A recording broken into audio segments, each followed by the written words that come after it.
Mobile is on track to become the largest player in the digital ecosystem, and it's predicted to represent 70% of all media spending by 2018. A multi-device world gives consumers more touchpoints than ever before and offers marketers increasing opportunities to reach audiences as they research, browse, and purchase online. But the path to purchase is no longer linear, and instead mirrors a flight map as consumers move between devices and screens.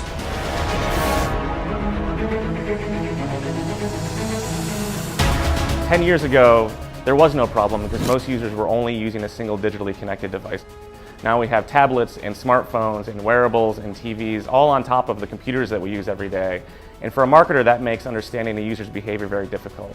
So mobile provides this sort of dimensional view of a consumer and the ability to connect with them multiple times throughout their day. Whether it be television, whether it be display, whether it be visitation to a physical store, mobile provides this unifying mechanism for attribution. For marketers, that's an incredibly powerful new platform. The biggest challenge that marketers face when it comes to this multi-screen journey is understanding and anticipating where the user is in their day and showing them the right message at the right time. In a study we recently did, 71% of consumers said they had a negative reaction if they got an inconsistent message across devices. And so marketers really need to focus on finding that user, understanding them across all of their devices, and making that message consistent. You have to take into account the different devices people are using, or you'll have an incomplete picture. Users are seeing a stream of media. And to really understand performance, you have to determine how to fractionally allocate credit accurately across that stream of media. So think about the ability to run a mobile campaign, target 8 million devices, each one in a contextually relevant, really meaningful way, and then be able to measure the effectiveness of that campaign, of that messaging, to drive those consumers to a particular store. If you understand mobile, you can now understand the consumer and their interactions across these different touch points. If you're a marketer that's buying a lot of mobile activity, more than likely that conversion's not happening on the mobile device. So you're driving great influence in the purchase process, but the conversion's happening somewhere else. If you're using a last touch, last click model, and you're not taking into account cross-device influences, you're never going to be able to do mobile marketing well. If you're really looking at mobile as a channel that you want to use, you need to have a measurement platform that works with your media efforts to ensure that you understand the real credit that mobile's getting.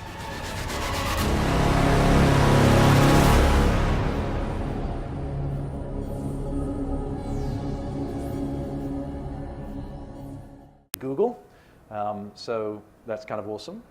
We like that for all entrepreneurs to sell their companies to Google. We think it's awesome. But it also gives them unique insights because Google obviously is also very, very big in mobile. And the combination of attribution and Google's incredible reach is great to have. So that's our panel. So with that, we're going to start with an easy sort of question to set the tone, which is, and Paul, I'm going to start with you. Why is mobile important? Mobile's important. Why is mobile important? Well, we're all carrying the devices in our pocket right now. It's how most people are interacting with the web and the internet. There's actually segments of users that it's their primary and only access to the web. And it's just changing the way people are interacting. And so as a marketer, it's an incredibly powerful vehicle if used appropriately to really reach customers. So we heard from Google. Facebook, you have anything to add to that? Yeah. Besides apparently being 65% of our revenue and therefore just really important. It does turn out that, if you look at the statistics, 61% of American adults are using multiple devices per week. It turns out 40% of them are initiating their purchase decisions on a mobile device. And then finally, I can't release internal numbers, but ComScore conveniently did this for us, where of the hour a day that people spend on Facebook, over 2/3 of that is now on mobile. And even for our competitors, I believe of the 12 minutes per day people spend on Google, 7 minutes of that is spent searching on mobile. I like that. We're already out there, an hour versus 12 minutes. I mean, I didn't call that out myself. It's just ComScore, You just brought it up. Yeah. So you can see how this is going to go. So now let's just move on a little bit deeper, and then we're going to get into some meat. So, Paul, Paul and Ed, let's talk about what mobile is good at and bad at. So, and I think we'll go first. What's it, if you're a marketer, what's it really good at? And Paul, I'm going to say, it's great to have an evening about mobile, but it's probably not good for everything. So, Great. The good and the bad. Yeah, so on the good side, so mobile is, from a marketer's perspective, it's the single largest IT marketplace in the history of humankind. As Paul said, we all have it in our device, in our pockets, but more importantly, it's now a broadband connected, high definition screen that brings us entertainment and utility and is with us all the time. And that's really the first time in technology that that's existed. Right? And so what is that good for from a marketer's perspective? It's good for helping marketers understand us because this device is always with us. We're using it in multiple instances, in multiple use cases in our lives, and it's emitting a constant stream. Right? And that stream of data is like a sensor network that helps us understand consumers.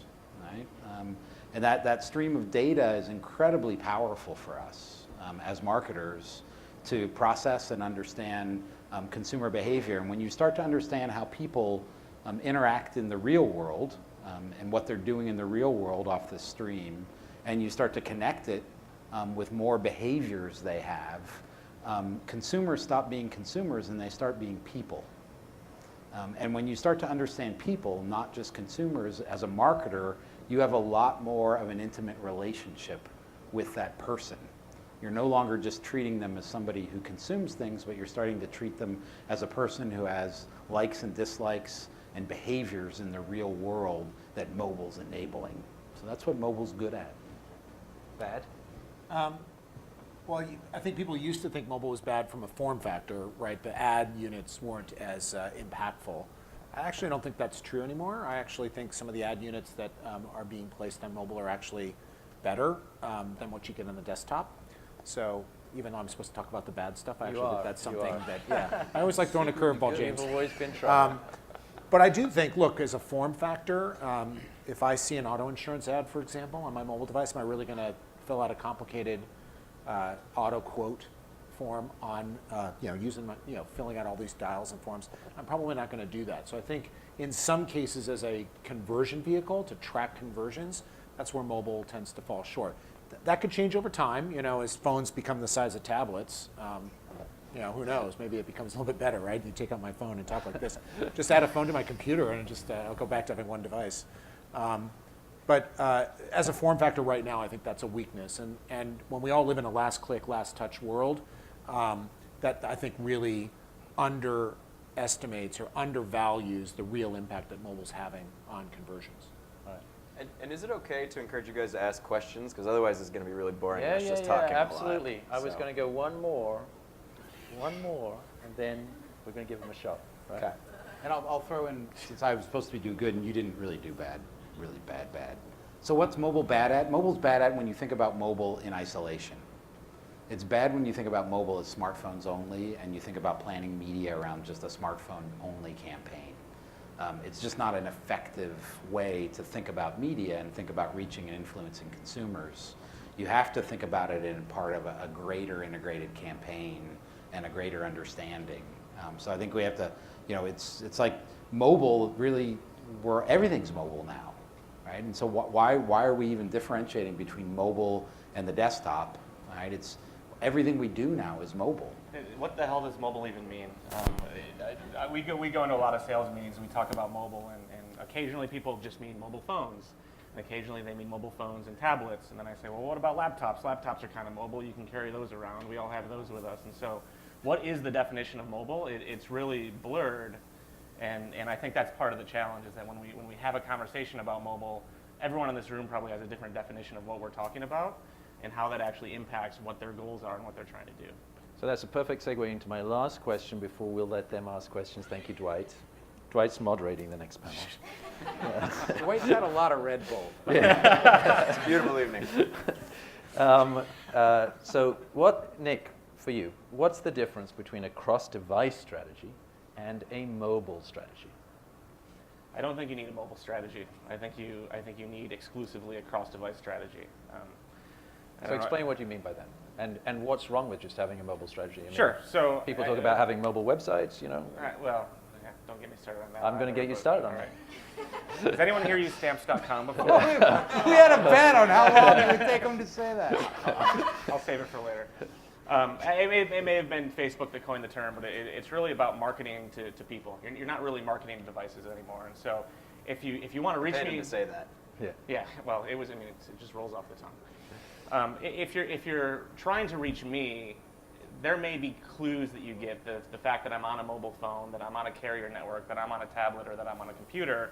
But really what you're trying to do is understand me and message me. And so while the individual message may be different in each of those places and the goals may be slightly different in each of those places, all of those things need to really work with each other to drive the ultimate action that you're trying to drive. And so to Paul's earlier point, mobile phones, the smaller the form factor, the worse of a transactive device it is. Transactive may or may not be an actual. You know, what about all these things that we used to hear about mobile first? Everything's got to be mobile centric, mobile first. I mean, I think that's going to the lowest common denominator. Yeah, sure, we can make really small assets and then just make them bigger on bigger platforms, but you really want to take the platform that someone's in and give them the best experience for where they're at. And when you're on a tablet, when you're on a computer, when you're on a television, when you're on a watch, just taking the same assets that you've created for a mobile phone and trying to change the size is very rarely going to be the best execution for getting the best performance. Yeah, I think it's a lot more about the context that the consumer or the person's in. It's not the device they're on, it's the context they're in. Right. And sometimes the device is a hint to their context, but more important is the context. And a mobile phone may be the best proxy we have for that context, right? We always talk about showing the right message to the right person at the right time. Largely, we completely ignore the right time. We have great audience targeting to find the right person. We have great creative assets to show the right message, and then right time as well. People are watching porn from 2 a.m. to 5 a.m., so let's not show them ads then. When we should really be saying, is this person... Isn't it great how open everyone is on the panel? But now we know what Nick does from 2 to 5 in the morning. Every day. But we should really be looking, is this person currently in a place where they're ready to make a purchase, or is this person just researching a purchase they may be making later in the day? Is this person at their desk at work, or are they on the bus commuting to work? And when you know that, you can actually drive a much better experience for that user because you now have these contextual clues into where they are in their day. Right. So if I can play devil's advocate there, just to spice it up, if you're doing brand advertising and you have a good offline measurement system, or you just want to do sentiment analysis only on mobile, you can do just mobile. You can have a long-term display in which high-resolution images of aspirational sports cars are just shown on mobile, and it will work. This said, if you want to have a coherent brand evolving narrative that's tailored to an individual and you're not crossing wires as they go from desktop to mobile to tablet, you do need cross-device. And I think even more importantly, if you're a DR advertiser and what you care about is immediate sales, it's something like 40% of individuals will start an action on one device, end it on another. Facebook recently did a study with our DR advertisers, which are the most immediate conversions. And on mobile, it's 32% of, at least for Facebook, for our advertisers, of the outcomes that are generated that start on mobile, end on tablet or desktop. Tablet, it turns out, is a mobile device, but usually if it starts on tablet, it still ends on tablet, so you don't need as much of a cross-device strategy for that. They just love buying shit while they're on the couch. But if you're advertising on a phone, you're going to be missing over a third of your outcomes unless you have a cross-device strategy. So, couldn't agree more. All right, so now let's open it up for our first round of questions from you in the audience. Who has the guts to go first? Anyone? Questions? No one? We can go all night without your questions if you really don't have any. Oh. I do. Yes, fantastic. Hi. Could you give us your name, where you're from, and then your question? And yeah, here you go. There you go. Hi, I'm Rachel Moore. I am from Palisades Media Group. On the digital team, I work with Falcon and Del Taco. So we have a lot of challenges with showing that mobile's working, obviously. So I'm wondering suggestions or just thoughts on the attribution process and how to actually prove out that somebody researched, that they purchased, following that path. In addition, just the actual platforms that work best to show those things. You know, we're working with tons and tons of advertisers, and everybody doesn't use the same products. So our challenge is figuring out, yes, we all agree with you, but how do we show that to our clients, and how do we prove that it's working? Paul? Yeah, so I think at a high level, attribution and how we do attribution is we look at all the individual media touch points for a user and if that user converts or doesn't convert. And before there were all these different devices, we just tended to use a cookie as a proxy for a user. And our method, we have this great methodology that helped us fractionally allocate that credit across the 50 ads someone might see. What's changed is the ability to leverage a cross-device graph, where you now know that this user represents these 5 cookies, because person's deleting cookies, this iOS ID, this Android ID, whatever it might be. And now I can look at individual media elements across those different device IDs and tie them together in one user, and now use the same methodology. So that allows us to use an auto insurance client, just to use the analogy I was using earlier. They might see a bunch of ads across a bunch of their different devices and then convert on the PC. We're going to be able to tie that all together and figure out which of those ads drove the person to convert. Now, when you take something like Taco Bell, where we can't look at a conversion at a user level because they're not going online to order Taco Bell. Now, in the pizza space, it was Del Taco, right? I thought it was Taco Bell you said. It's Del Taco. Oh, I'm sorry about that. Del Taco. Sorry. We're all about Taco Bell strategy. Yeah. No, I don't know anything about them. It's the same thing. It's not the same thing. You can order tacos online. You've got a way to track a conversion event. In the pizza space, at least for the fast food industry, we're doing a fair amount of work in the pizza industry because so much is actually ordered online now. So then it's just how do you have that user level data, at least to use a platform like ours. Now I'm sure what Place IQ and some of the lift analyses that Facebook's doing, there's other ways you can measure performance on an aggregate level. But from an attribution standpoint, if we can see conversions at a user level and we can see media activity at a user level, we can very accurately allocate that credit, independent of what device it happens on. If I can speak to the lift study. So this is a competitor, but it involves, I don't know if you guys know the waffle taco. It's quite the breakfast innovation. It was by your competitor, Taco Bell. That's why I know about this space. I'm kind of a connoisseur of bad Mexican food.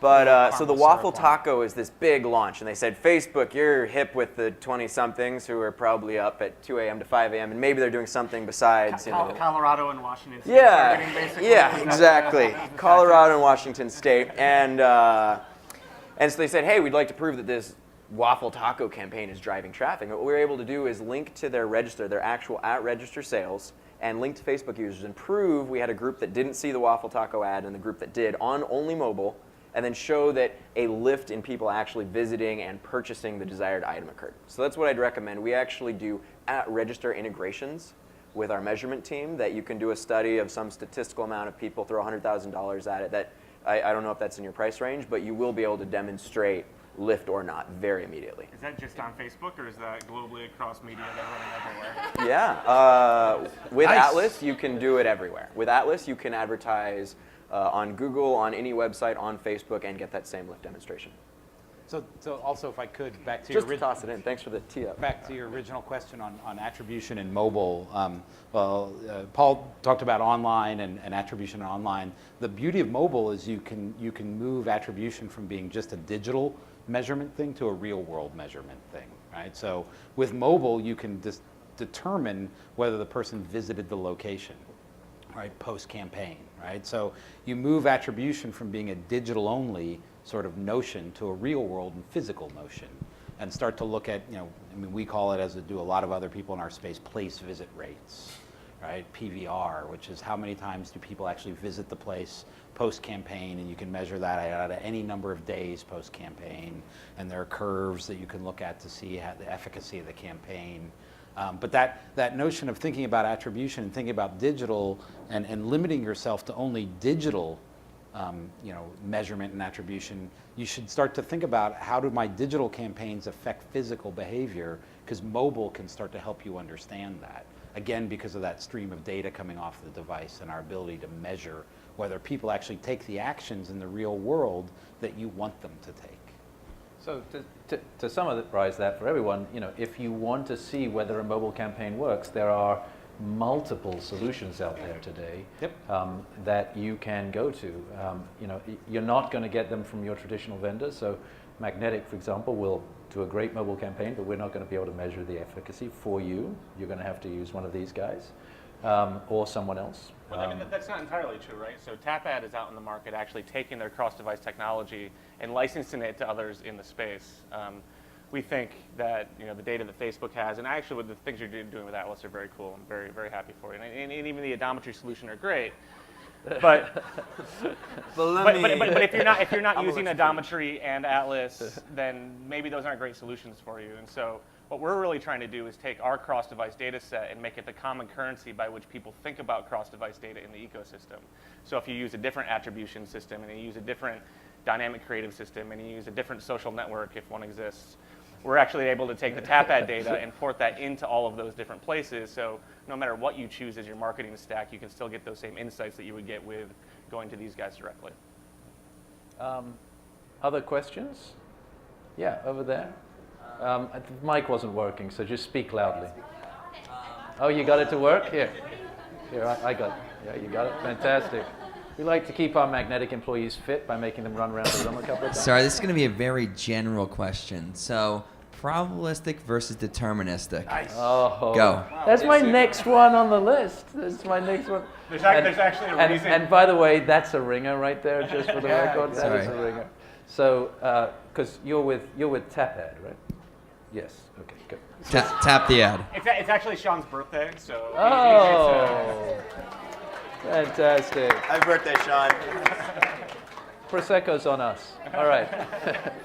So, all right. So it hasn't got heated enough. So apparently we're going to get it a little more heated. All right. So the first time we did this, Paul and I sat next to each other. yeah. I realized there's someone in the between chair us I this took, time. yeah. So this is a big deal. I'm going to sort of summarize it, and then I'm going to let one of you go. Each of you go. Right. So there's two ways to do this: probabilistic, deterministic. Some people have login information, so they know for sure it's you. Some people are using statistical information, and there's advantages and disadvantages to both. So I'm going to correct you just a Fantastic. smidge. That's why I'm not on the panel. TapAd also has deterministic data, although it makes up a vast minority of our overall data set. Yep. And I actually think that based on things that I've heard through the ecosystem, that people that have large deterministic data sets, those data sets are not perfect, and so they're also looking at ways they can use probabilistic data. So it's not an either or. Maybe just to define what we're talking about, because probabilistic and deterministic are semi-made-up words that we like to use. So deterministic means that basically these guys have a single data point that is indicative that two devices belong to the same person, namely someone logging in two places. So you log into your Facebook account on your phone, you log into your Facebook account on your tablet, and correct me when I screw this up. Right? They know those two devices belong to the same person. They can tie those together.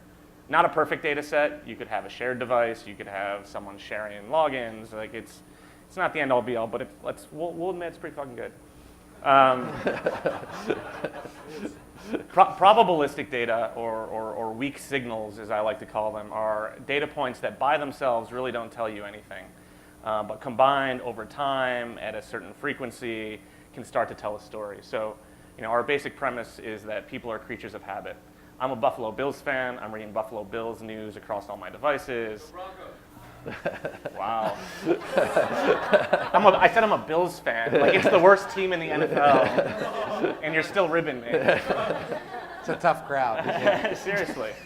All of my devices tend to be in close proximity with each other. I live in New York, but all my devices are out here in LA with me, right? And so all of these things that over time actually let us triangulate that device A and device B likely belong to the same person. And I think what's most surprising to people is everyone's like, all right, so you get it right 15% of the time, and the rest of your data is just crap. We actually have a press release coming out. I really wanted it to come out today so I could talk about it with a name attached to it, but there's a large research company that has a large deterministic data set that is basically saying our data is right around 91% of the time. And I'm actually convinced the other 9% of the time it's only screwed up because you have shared devices and they only have data for one of those users on the devices and not all of them. And so probabilistic data gives you the advantage of massive scale because you don't have to wait for someone to log into a service in two places, while still giving you the accuracy to be able to do all of the targeting, all of the analytics, all of the attribution, all of the personalization you get with a deterministic solution. Great. Paul. So before we were acquired by Google, we used TapAd. I think TapAd's great. Nothing negative to say about them. But being part of Google, I think we were able to take the level of data that we use for cross-device to a new level, which is leveraging deterministic data, which Nick pointed out is real data, people using it. Is it perfect? No, it's not perfect. None of this data is perfect. Just like using cookies to identify users before there were, there's all sorts of issues with all this data. It's all about, perfect is the enemy of good. You want to be better than what you had before. And so I look at, the opportunity with Google. We're able to take the value, the comprehensiveness of our data, just based on the scale that Google has, and the accuracy of our data, to just have a more accurate device graph. Now, Google doesn't make this data available to sell. Like, you're not going to be able to come in and buy Google data and apply it to all your other campaigns. If you want to do targeting, yeah, that's great. If you want to do targeting, use Tapad all day long. It's great. So we just think deterministic's better. We're leveraging that in our attribution solution. We think that gives us a unique advantage, just having a more accurate source of cross-device data, scalable data worldwide that allows us to do a better job of cross-device matching. That went much better with Ed in the middle. That's good. So in summary, so when you're trying, if you agree with the first points that the panel made, which is that it's really important to have one marketing plan across all devices, right? Then you can obviously advertise with Facebook and with Google, and they will make that uniform for you on their platforms. And I guess you'll start to do it now with Atlas, right? I was going to say, if you want the best of both worlds, all of Facebook deterministic ID and a little bit of inference about demographics in your targeting, Atlas kind of has the best of both worlds and has great coverage on iOS and Safari, in addition to just Android and Chrome. So End of publicity announcements. One thing I will say about cross-device is not taking all of your existing reporting, all of your existing capabilities, and suddenly just tying device 1 and device 2 together. You really need to start looking holistically a little bit different at your campaign. So is there a path to purchase that people are more likely to take? Do they start on the mobile phone but ultimately buy things on the computer? And if that's the case, do you then want to do cross-device sequential messaging to make sure that you get that right? And so it's not just, before I was only aware of 1,000 conversions that happened because of this mobile campaign, and now I see 5,000 conversions. That's a really great insight. But what are all the other things that are interesting around that? What path do you need to show people? What combination of platforms work really well? What's the frequency across all of these things that's the most effective? And so I think when Tapad first started developing their solutions, our solutions looked like everyone else's. We just had a more interesting data set underneath. And what we've really understood as we've evolved is the insights that you lay on top of the data actually have to change pretty substantially as well, and not just take the marketing stack of 5 years ago and suddenly just add a single new data source to it. Yeah, I think that's why attribution is so important, right? That cross-device data is an input that allows us to take all the benefits created in attribution, the capabilities we have in attribution, and make it more relevant and apply against a broader set of the digital media ecosystem. So I would totally agree with that, but I think it's attribution has to be on top of that, right? The value we bring is the methodology to be able to exactly parse what parts of your campaign are working or not working. An accurate cross-device graph makes that analysis more accurate. So this is a serious question. I don't know what the answer is going to be. So Odometry's got cross-device attribution using the Google deterministic data set. Yeah.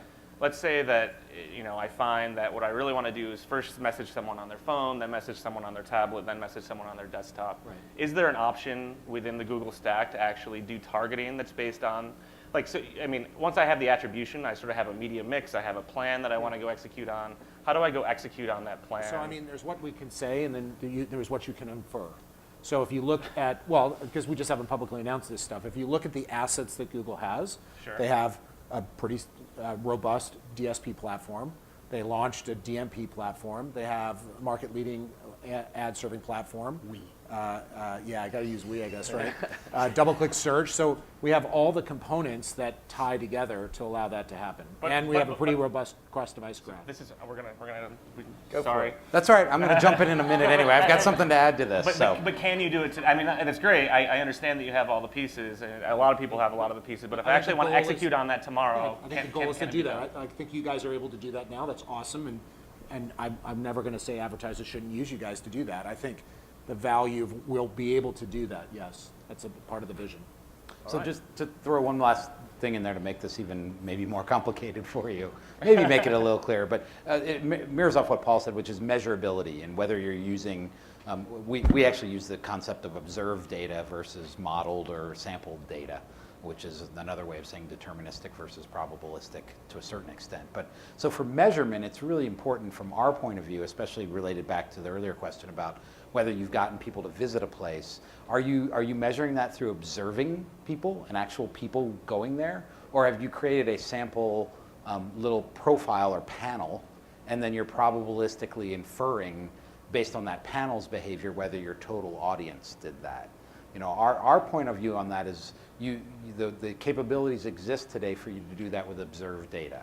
So you should, to the extent you can measure, you should always measure with observed data, especially on attribution, because it's more accurate. It's more important, as Paul said, to use that sort of data on that side. The reality, though, that you'll find in the marketplace is that you can't get cross-vendor observed data. That's the challenge you have, right? And there are people that give panel-based solutions so that you can do cross-vendor measurement.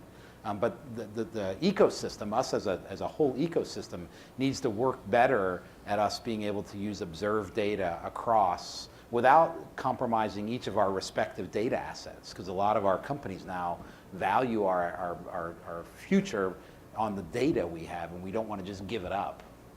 But for us to be able to measure across vendors, we do need to give up some of our data so somebody can measure. I mean, the myth of the CTR is the best measurement across media providers has got to go away, especially in mobile, because there's so much better ways to measure campaign efficacy. But the reality is you guys are stuck with CTR as your best least common denominator across media providers, and that's what we need to fix as an industry so that we can all come together and do a better job measuring campaigns across vendors.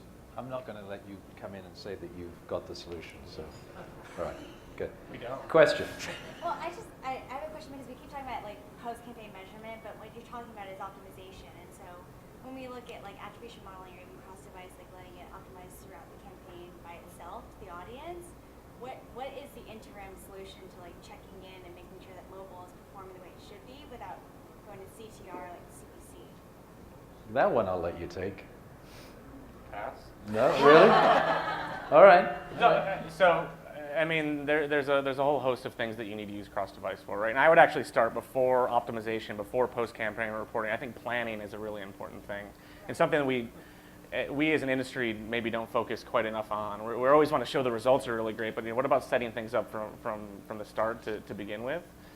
As you move into optimization, as you move into post-campaign reporting, the first thing you need to define is what goal am I trying to achieve here? Is it brand lift? Is it purchase? Is it just want to spend the client's money? Like, there's all sorts of different goals that exist, and it's true. And so once those are defined up front, then I think that's how you figure out how cross-device can inform those. And it could be CTR if you have a goal that's really specific around that. I think it's much more around engagement and driving people down the path. And I think Place IQ is really a unique position, because for a lot of the people that we're spending money for, like Del Taco we just talked about, right? It is getting people in the store buying tacos. And so your cross-device strategy may be entirely different there than if your goal is to get someone to do an app install, which maybe you only want to run on mobile because you can't do app installs on desktop, and maybe even driving people from desktop over to their phone to do an app install is not a great experience. So I think it really varies based on the goal. Can I do a one-sentence answer? Yeah. Put a conversion pixel, could be Google's, could be ours, on mobile on your site. Do a mobile one, do a web one, see which one performs better. But that only works if the action is digital. And also, mobile's a very different experience, right? You can't expect to have the same results on desktop as you can on mobile. Especially when there's like a long research process and it goes back and forth. Right. So like what you were talking about with it starting there and ending in another. So attribution is really important, but it is a long-term like end of campaign thing that you look at, but there's no like interim optimization to at least let the client know that you're working for something. We do have a separate, we look at attribution and optimization in our platform as two different, right? Optimization is the forward-looking incremental changes I make today to maximize performance. So we actually have both capabilities within our platform. But I get the challenge, which is, and we've seen this with clients, we've seen that we'll uncover insights that say that certain parts of the campaign work effectively at different parts of the funnel. And then the way that the client executes on that from an optimization standpoint is to use some of the old metrics. We had a client found video was an incredibly strong introducer, so they went out and then instructed all of their video publishers they paid them on a first touch basis. If you can go out and get first touch on these clients, that's an old metric, but they used our insights to know that that's the right way, and they found that that worked over time. So, you have to balance some of these things, because the way that media is bought is still leveraging some of these old metrics. So you use these new insights to figure out how you can kind of jury-rig the old metrics to buy media differently. Maybe the most important thing is fluidity of budget. We have a lot of advertisers that come to us and we say we want to spend X amount on the mobile phone, X amount on the tablet, and X amount on the computer. And then so as you get mid-campaign and you're trying to optimize for that performance, maybe that's not the right mix. So actually being able to move those things around and having a little bit of flexibility instead of saying, well, I've got a separate mobile budget and I've got a separate traditional display budget, like that, when you start looking cross-device, that type of strategy doesn't work anymore. Yeah, and we do that internally, but your point is a great one, which is how do you share that data with you during campaign flight so you can share it with your other partners, right? So our campaign optimization team's always looking at attribution, always looking at mid-campaign flight, and saying, oh, should I change this creative for this context? We were talking about context earlier, and we do that to help to optimize your campaign to get better end results. But it would be great if there was a way for that data to be shared across vendors, so you could say, this creative is working better in this context, please use it across all vendors. Other questions? Yes, over here. Can you tell us where you're from, and do we have a roving mic? Yes, we do.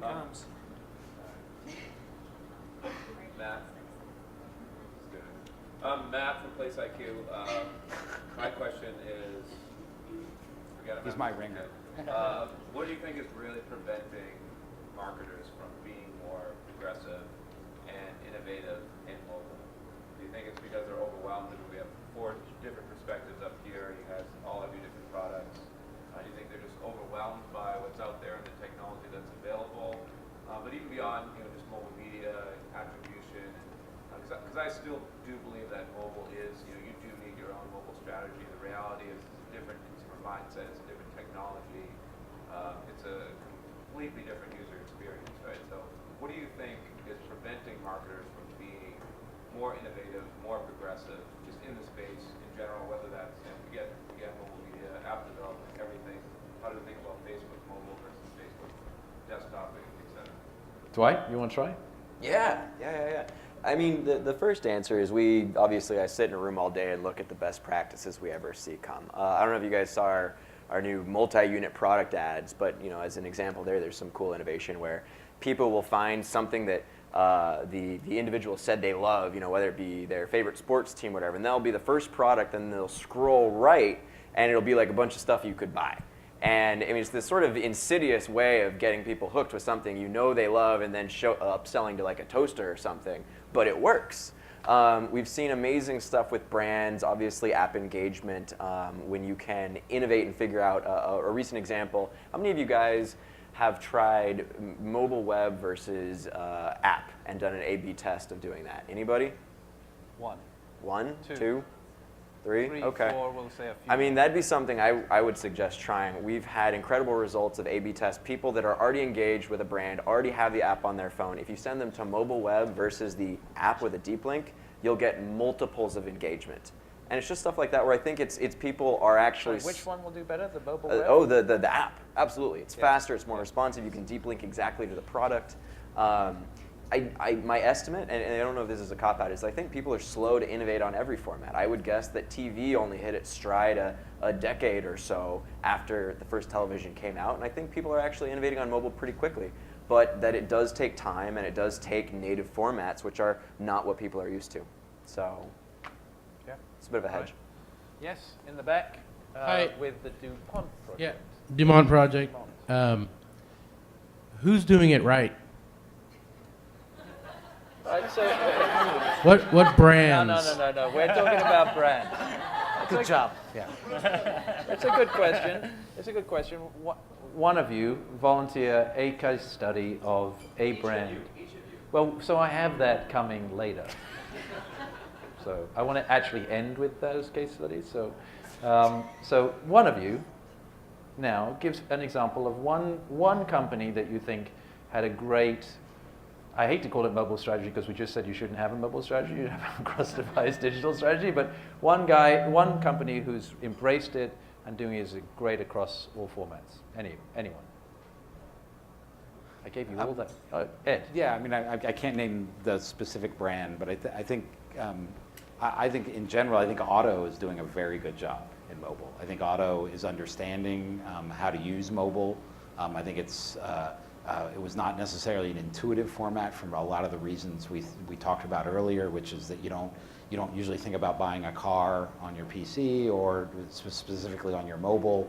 But I think the Auto. What have you seen an automotive company do that? I think looking at the path to sale and really understanding the marketing consideration funnel and understanding all those stages in the marketing consideration funnel and customizing creative to the context to both do the brand awareness, but then also start to drive people to lots. And then I think they're also doing some very innovative things around conquesting in terms of understanding where competitors are and where consumers are on competitive lots and hitting them with competitive advertising on competitive lots. So I think Auto has done a lot in mobile in the last couple of years, I think beyond which most people thought they would have done.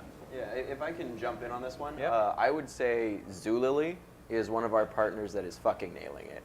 Their ability to get inside mom's head, to do very targeted. Just for people who may not know, you Oh. want to explain who Zulily is? Yeah, Zulily, it's a mom and children's e-commerce site.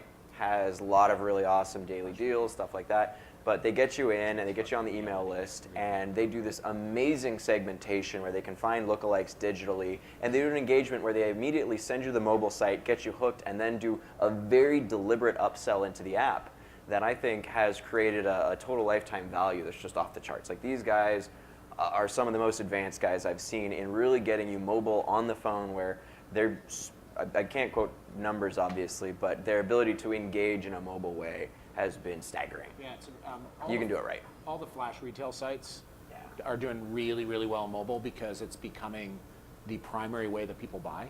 So it's actually interesting. I talked about how mobile's not a great purchase vehicle, but once you've registered and your credit card information's there and you get these alerts on new stuff that comes up for sale, you have that device. And this dog costume, Yeah. I need it right now. Yeah, Boom. so all the flash retail guys are doing a pretty good job. It's a great point. Zulily's one, you know, Guilt. My dog Lula, looked like all Godzilla. those man. folks. I'm mom. I thought you were dressing like the dog. I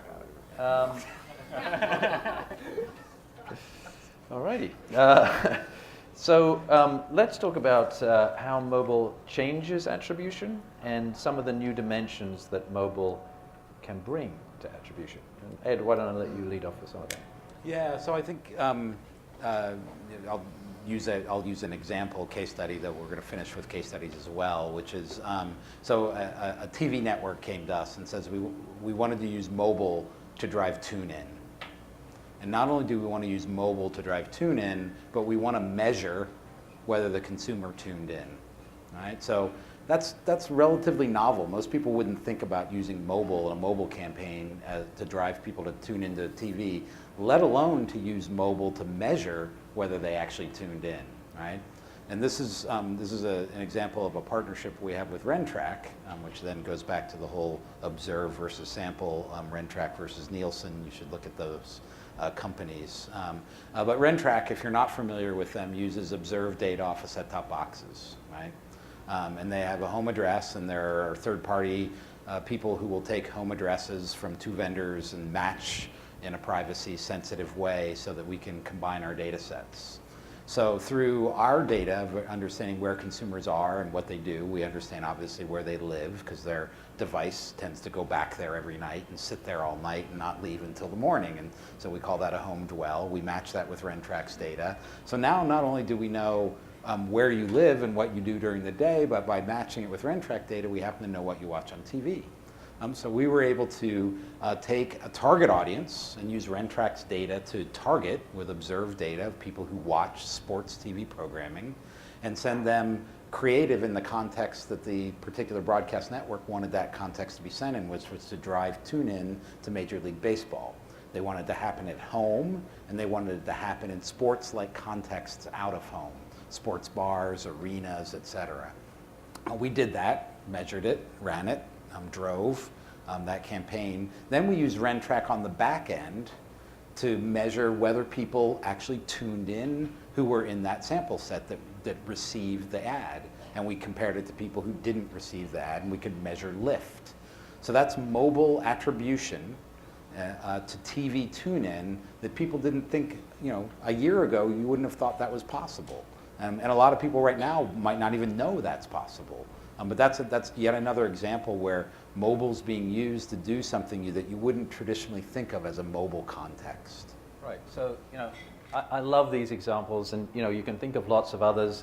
Measuring, to use your automotive example, and measuring whether the phone showed up on the car lot after you showed it an ad. There are these entirely different ways that you can use mobile attribution rather than sort of just measuring the clicks and impressions and a conversion, but actually physically did someone show up. So it's brand new. Right? More questions? Any more questions before we go on? Yes, over in the back there. I think you'll definitely need a mic that far away, if it works. So you've talked about how to measure an attribution for a tell us single vendor. who you I'm are? sorry. I'm Yeah. Catherine Hodge. I'm with Quigley Simpson. We're the AOR for digital acquisitions for P&G across brands. So we deal a lot with food, drug, mass. And essentially, we want to drive a consumer to go to Target and pick up a bottle of Tide. Or, take them to Walmart to pick up some Pampers. So we have a lot of brands and we have a lot of stories to tell across all of these different omni-channel moments, right? And then in the attribution world, instead of saying, you physically arrived at this location, haha, I have you, we're looking for that moment where mobile and the whole ecosystem that you're saying is not about just mobile, takes you all the way to the aisle, to the cash register, to the specific moment of attribution in a physical world dimension. Can you talk a little bit about how that would work where I don't own the physical plant? So there's aspects, there's something we're working on to try to do that, but it's actually different, which is leveraging frequent shopper data, which is at a household level. So we know if someone's actually picking up a bottle of Tide in the supermarket, and we can match that cookie to our unique ID and now track that as a conversion event. So we're working with some of those data providers to sync that data, to get access to that data, to kind of tie in that last mile for the CPG companies that don't control the ultimate purchase of their product. So that's one way of doing it. There's also probably ways you could do it with mobile, looking at, is the mobile device in the right aisle and all that kind of stuff. We're taking a different approach, which is we can actually find user-level data through frequent shopper data and actually marry that back. So your solution is post-event, Yes. so, right? Ed, you got? Yeah, so I mean, both. The case study I just did with TV Tune-In applies for consumer packaged goods as well, with our partnerships with people like Datalogix and dunnhumby, right? Which is the ability to not only target those consumers at the beginning of the campaign who have brand affinities or product affinities that you're looking for because they tend to purchase those products. We match on home address, and we can actually target them with the ad creative. But then going post-campaign, going back again a certain number of days, pulling that data again and seeing did they purchase those products. But without integrating with Walmart, is there a way to actually know what aisle I'm in a Walmart? Then you're getting into the beacon technology, right? Which is that's outside of our bailiwick, but there certainly are beacon vendors that. But then you have to actually integrate with Walmart at that point. Yep. Yeah. You on it? No. I mean, we're doing all the same stuff that Google's doing. Right. Yeah. It's such a Facebook response. There's no. That was for you, did you? That was not for me. I mean, we're doing the same thing. So, right, we're already tying together all of the different devices. And the nice thing about some of these closed loop vendors, like a Datalogix, American Express has a product that does this, is that they were built to work with cookies. But because we can take all of the data that exists in cookies and move them over to hardware IDs and other devices, we effectively can take that technology that existed from the traditional channel that everyone's been using forever and apply it to mobile. So we're largely doing the same thing. We do it with our awesome probabilistic data, but the results are effectively the same. So the answer is there are ways to do it, but not exactly what was asked, right? So you can't actually, unless you're integrating with Walmart and using beacon technology or some RFID technology, you can't actually go at the aisle level and start targeting. I mean, there are companies that do that, and there's a company called Nomi that just got bought, where they basically install the beacons everywhere. Think of it as web analytics for a store. So they know how many people walk by the front door of the store without walking in. Once you walk in, they know how much time you spend in the store. They know what parts of the store you're spending time in, and they know if you ultimately made it to a checkout aisle. Well, you then tie that back together with some of the loyalty card data and some of the other things that can be brought online. You could effectively get that, but there's no one-stop shop to do all of that as far as I know today. Okay. Question in the back there? Yes, sir. Name, location. Hi, yeah, Sandy. Frank, names. Great. So we basically work with music labels a lot, and I feel like the little bit of the elephant in the room is data sharing, especially if you're driving to Apple. So my question is, how can it make it easier for everyone if data sharing allows, or do you just think that Apple's just never going to share that data, so we then never can get to that attribution model that you're talking about? So this is specifically about music sales in Apple, and will Apple ever share that data at the SKU level? What do we think, panelists? We're having a negative, an overwhelmingly negative reaction. I'm a bit of an Apple fanboy, but I mean, they consider themselves a purely consumer brand, and sort of the B2B aspect of digital advertising and attribution and all of that stuff is really not top of mind for them. If anything, they're going the other direction, where they're saying, hey, our core customer is the consumer, and we're not going to share any of their data anywhere. I don't think in the short term you're going to see that strategy change appreciably. But to the extent that music is not just consumed via iTunes, increasingly it comes more through a Spotify or a Pandora or some of those others. I think that actually opens up something for those companies to start sharing more of that data to get the end-to-end view about, did someone end up buying or listening to or consuming this song? I mean, the one angle I'd do there, and this has nothing to do with mobile attribution, but you can probably find a way, if you have an app, to maybe figure out some clever file system access where you can see if the song's installed or not. I would say as soon as you start doing clever file system access things, you get to a really weird place with privacy. But if Facebook says it's okay. No, we did try some like short links, and we have used in the past, especially back in the UK, we did try some redirects where we get an idea that people would do that, but obviously that's privacy going down, that's the labels, they're figuring that out themselves. But obviously the streaming thing is an interesting point, but it's just the sharing of data which is the main point of that question, which obviously Apple are never ever going to do. Facebook maybe, I don't know, and Google again. We've worked with Google Play quite a lot. They are very happy to share a data and attribution, so you can work back to a sale level for the labels that side. But yeah, Apple is the main one in that stage, so that obviously not. Panelists agree with you? No. How would that be affected by yesterday's announcement with like Disney, the Disney movie app, where you can share your Disney movies with your your Disney movies on your iTunes account with your Google Did any Play. of you, no one else saw that? I saw that announcement as well. So basically, I guess Disney was able to push through this agreement between Google and Apple, where anything that you bought on your iTunes account, like any Disney movie, you can play it on your Google Play account. That'd be awesome. Yeah, so that happened. That would be great. So that happened. I mean, so I bought stuff on both. I mean, for Disney, and I'm sure they have all sorts of data rights that they get along with that. I think part of the problem is not everyone's Disney, and I think Disney can throw their weight around a little bit more than most. Every signal we've seen from Apple is that they're going the complete opposite direction, and they're trying to close the ecosystem more than they're trying to open it. Yes, question over there.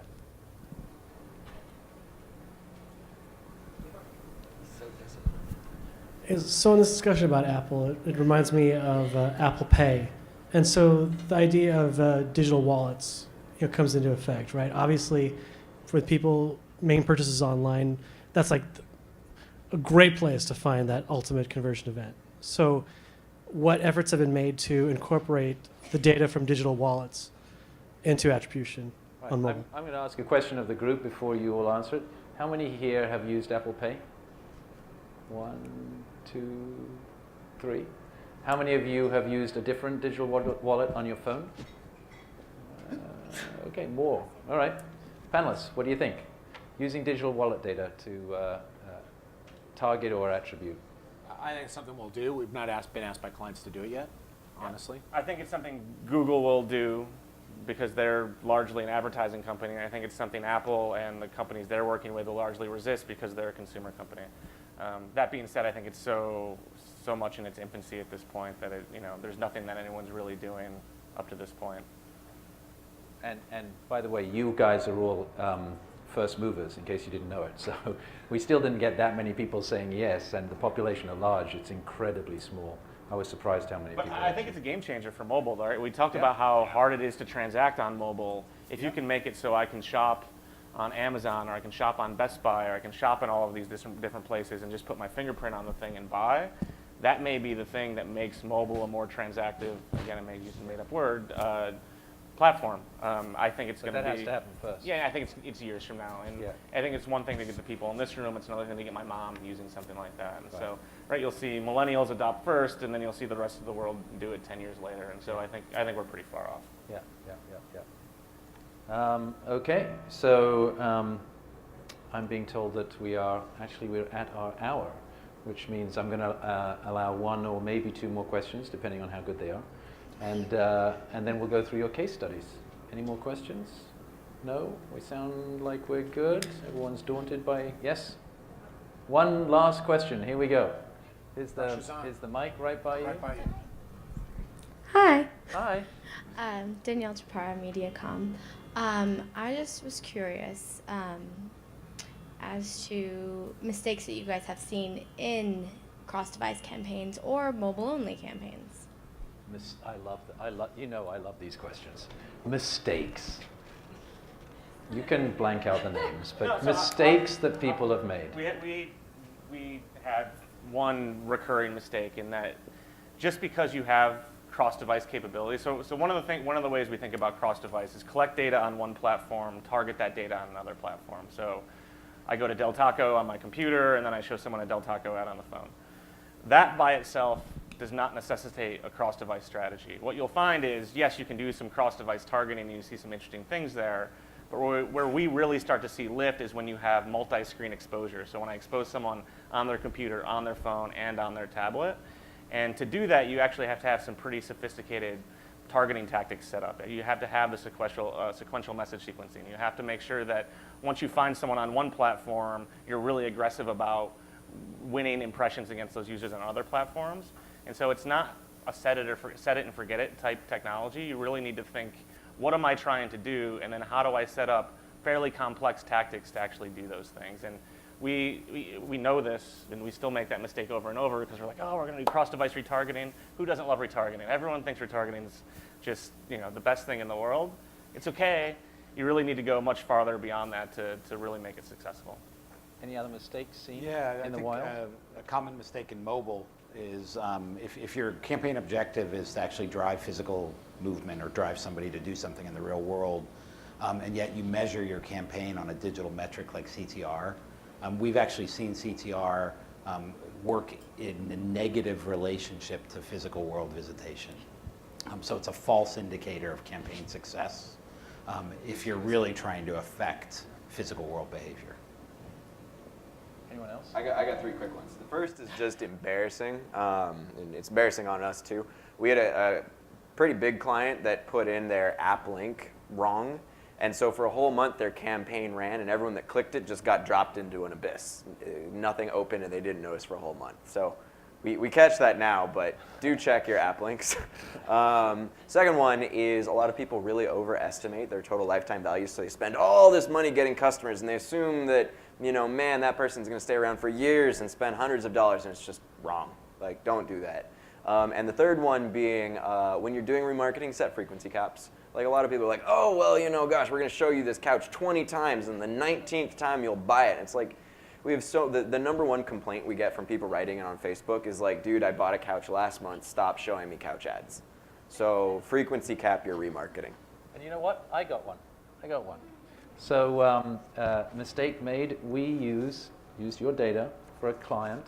That was the mistake? No, that's not a mistake. It was great. They said they wanted a cross-device strategy. We delivered a cross-device strategy. It was really, really great. the conversion metric was only measured from desktop. And so when it came to running the campaign, we were one of the worst performers on the plan because they were not counting the conversions that the delivery of the ads we saw on desktop. So, you know, making sure that your attribution is actually the same as your targeting is crucial. We think that we delivered the right ads, but we got no credit for it. We did in the end get back on the plan, but we very nearly got booted off it for doing what we were told to be doing, which is kind of a bummer. So there's one. All right, on to our last thing. Let's go from you, Dwight, from left to right or right. Actually, it doesn't matter whether it's right to left. Right to left, left to right. I'll make it quick. I'm eyeing the bar, I think, as much as everyone else here. But so obviously we've talked about identity, we've talked about cross-device. We kind of had an interesting case study where, you know, obviously we recently bought Atlas and we've been adding technology to it one bit at a time. So the first thing we added was what we consider true identity that's built off of Facebook login versus cookies. And for a client that was doing a mobile campaign at the time, it got a sort of a 50% boost. Usually you'll see 20% is our rule of thumb, but this one happened to be extra strong. We then layered in cross-device where we could see instead of just the conversions on mobile, the ones that happen on desktop too. This was a mobile advertising client. And we doubled again, so we actually got a 3x return once we actually had full identity, full cross-device. That's a high result, but it's very consistent directionally with what we see. Unless you're doing identity and cross-device, you don't know all this stuff you're getting. Great. So, you know, I think the thing that I want to impart is when we talk about cross-device, we're not just talking about the big three. It's not just phone, tablet, computer. It actually goes well beyond that. Increasingly, wearables are becoming really important. We saw the first Tesla in our device graph the other day, and right? Isn't that not cool? You have a Tesla, I do, so that's cool. Maybe it was you. Maybe. But the case study that we actually had is we had a printer manufacturer approach us and say, you know, guys, we really want to get our printers in your device graph. And we said, yeah, that would be really cool. So they actually updated the firmware in their printers, and so anyone that updated their firmware or anyone that bought a new printer, effectively the printer was making a call to us that let us infer that this printer was related to these different devices that existed within that household. And then when the printer was running low on ink, it would ping us and say, hey, this printer is running low on black ink. And we were actually able to show advertising to people on the tablets, on the computers, on the phones, et cetera, that said, hey, it's time to go to Staples. I don't even know if Staples is still around.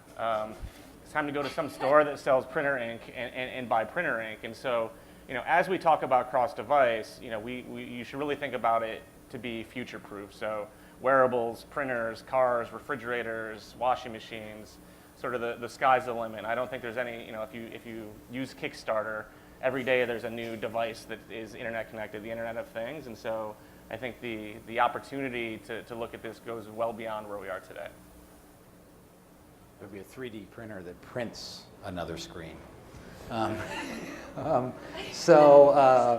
Case study, major department store, high-end department store came to us, and their question, they had partnered actually with a TV network that they advertised on.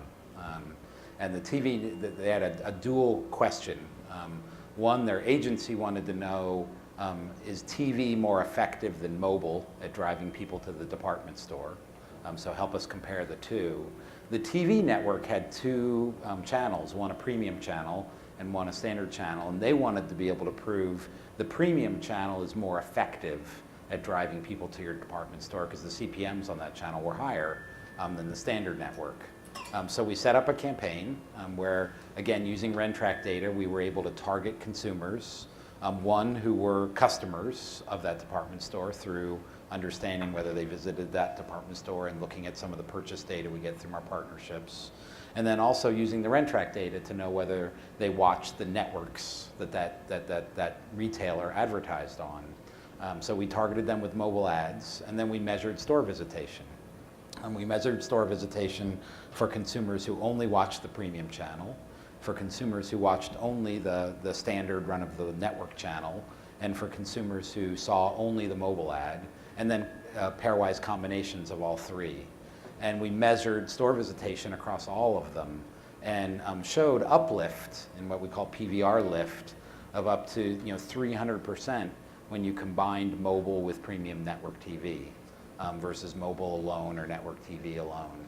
So again, it's this message of people using mobile to do more effective understanding attribution across media channels and driving consumer behavior across media channels and integrated campaigns. Paul? Yeah, mine's pretty short, straightforward. So financial services client, what they were able to see when we brought cross-device data in is they were able to uncover 40% more conversions by tracking across devices, pretty consistent with what Dwight was saying. And we saw conversion sequences increase in length by about 20%. So it just goes back to better accuracy. We're capturing more of the totality of what's actually happening by bringing cross-device data in and allow them to make much more accurate decisions. Thank you very much, panelists. Thank you for coming. If